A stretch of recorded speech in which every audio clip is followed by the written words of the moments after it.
Morning, ladies and gentlemen. I found somewhere interesting today. Look at all this. Good, eh? Now, I've got a story for you today. A story about a fisherman. Lots of my stories got fishermen in it. Now, this fisherman, he loved fishing.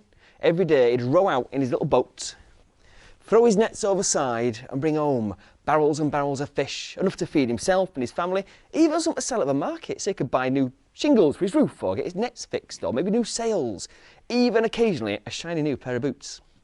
But he'd fallen on hard times. For some reason, the fish just weren't where they were supposed to be. Every day he went out in his little boat. Every day he came back with an empty net. Nightmare. And this went on for a week, and then 2 weeks, and then 3 weeks. His larder was empty. He didn't have any money to go buy anything for his children or his wife to eat. Oh, it's a nightmare. He knew if he didn't catch some fish soon, he was going to have to retrain as a teacher. You don't want to retrain as a teacher. So, last chance. He got up early in the morning. He set out in his little boat just as the sun was coming up over the horizon. Went to his favourite fishing spot and he threw his net into the sea with a splash. And he waited a little bit. And he waited. Because fishing is mostly about waiting around. And he waited a bit longer. And he thought, right, it's time, I'm going to pull it in. And he heaved his net into the boat and he opened it up. But inside there were no fish. It was full of bones. Big bones, small bones, weird skulls with extra eye sockets. No bones he'd ever seen before. He thought, that's weird. But you can't sell bones down the market. And you can't eat bones for your tea. Nom, nom, nom. So chucked them back in the sea. Splosh! And sailed out a little bit further. It was getting a bit closer now to the Cursed Cove. It's just over there.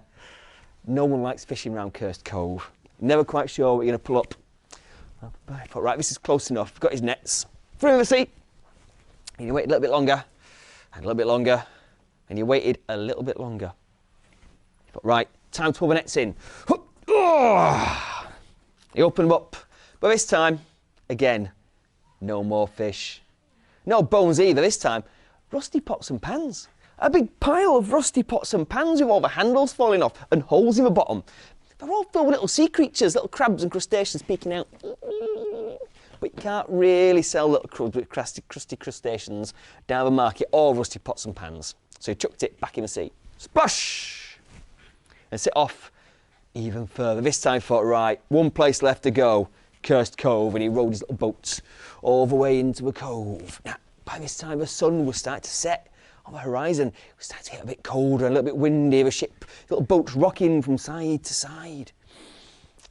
Trepidation got his nets and chucked them in the sea, and he waited a little bit, but not too long, because you don't hang around in Cursed Cove. Grabbed his nets, pulled them up.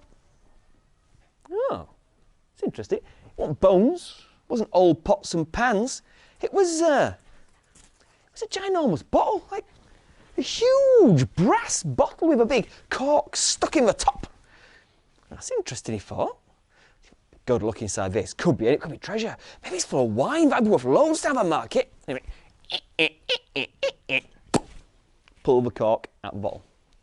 As soon as he did, a wisp of smoke started to come out. And the wisp of smoke turned into a column of smoke. And the column of smoke turned into an enormous cloud of smoke. And that cloud of smoke billowed and swirled around and formed the shape of an enormous man. And he said, "Mwahaha! You have freed me. I am the genie of a bottle. And after 1,000 years, I'm finally free. And now you are doomed." Well, hold on there, Mr. Genie. Doomed?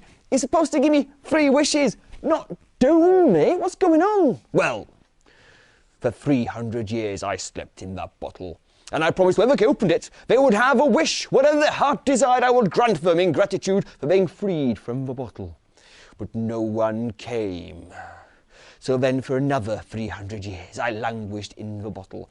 And I promised whoever opened it, I would give them 2 wishes. Whatever they fancied, gold, castles, love.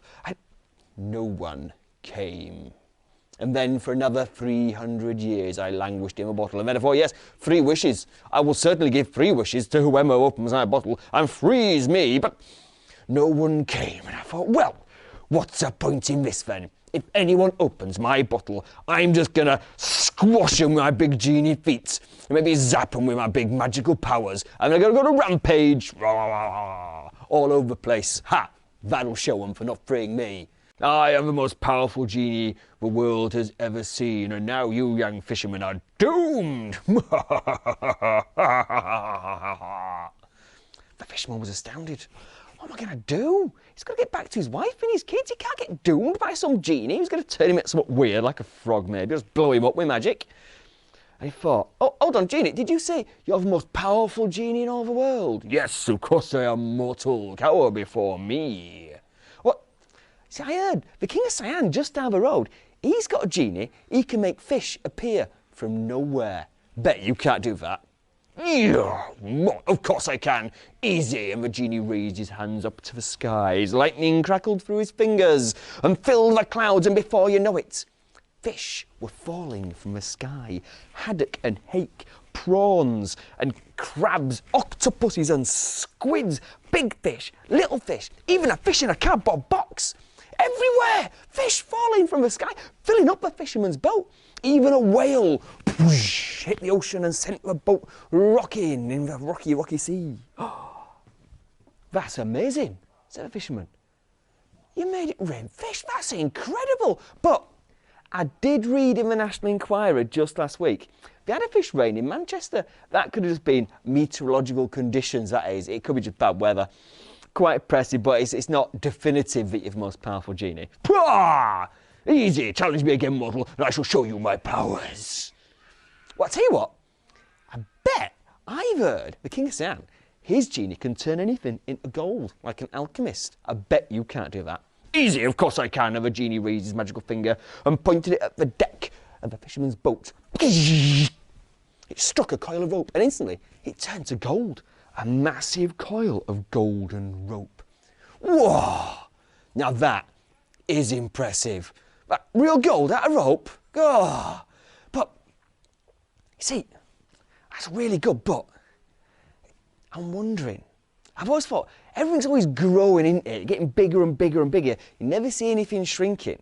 I bet no genie can be powerful enough to shrink themselves down from being really big to being teeny tiny. That's impossible. Bet you can't shrink.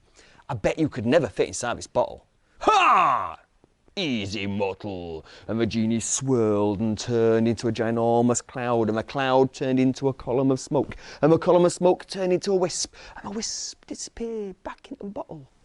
The fisherman got the cork, stuck it on the end, threw the bottle over the side, and then rowed his little boat home as fast as he could, which was quite hard, because it was filled with enormous fish that had fallen out of the sea, and a big coil of golden rope. And he lived happily for as long as he lived. The end.